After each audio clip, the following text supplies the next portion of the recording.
Chapter 16, March 13, 1931, 3:02 p.m. It took me less than 5 seconds to get laughed at.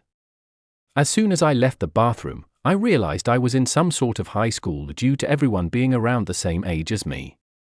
The only difference was everyone was dressed far more formally than me, as if the place was a Catholic school. The girls wore a dark green dress with a black top with a picture of a lion on it, and the boys wore slacks and a button-up shirt. I stuck out like a sore thumb in the crowds with my vicious delicious shirt.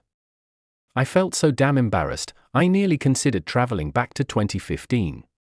I didn't know the circus was in town. Someone called P.T. Barnum, some girl guffawed. "What are you going on about?" I asked, confused. "Your outfit, it's dreadful. Mrs. Calvert will give you a whooping if she sees you like this." 10 smacks on the wrist with a ruler, she said with a sneer before looking around in paranoia for her. "Well, madam, you just tell her I'll be waiting," I replied with a smirk. 2 could play at this game, and I was more than ready for it. "You know what? I like you, Mac. What's your name?" she asked, patting my shoulder like my dad used to do, or rather still does. "David Newman," I lied. The name came so quickly to me because it used to be what I called my alter ego as a child. Every time I got in trouble, I would blame it on him. I finally stopped using him as an excuse for my awful behavior when my dad told me that I had my head up my ass. He loves that last word, along with rubbish.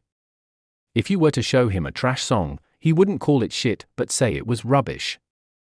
99.6% of rap music was rubbish to him. The only exceptions were Public Enemy, KRS-One, LL Cool J, the Beastie Boys, and Run DMC.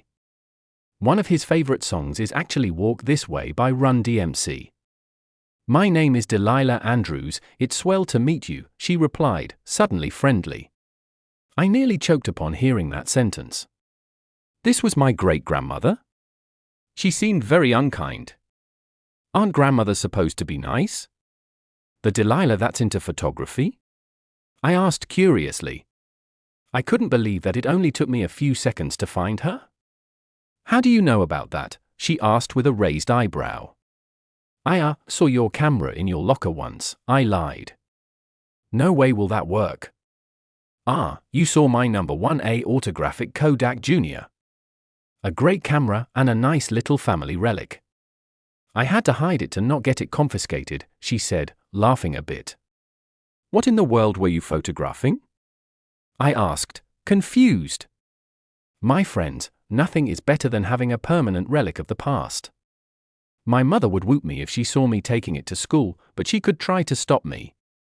"It's in my blood to be a photographer and my dream to be recognized someday," she said, smirking. "I agree unless the past is too painful to remember," I said, shaking my head at the memories of all that I lost.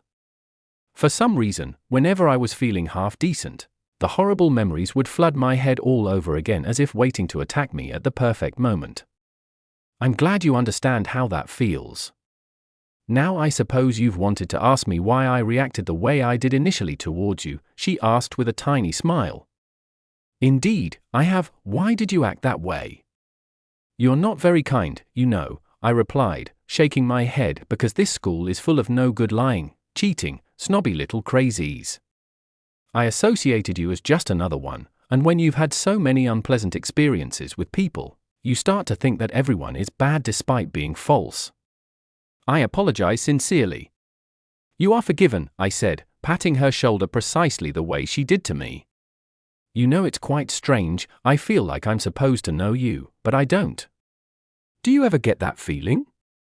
It's eerie, but I'm likely just overthinking.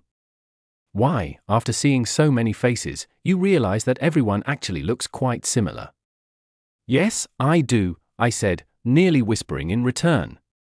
I couldn't allow myself to say anything stupid to her or risk blowing my cover. I've already done it more than once, and 3 is supposed to be the magic number of screw-ups allowed. Anyway, why don't we meet in the soup kitchen at 3:15?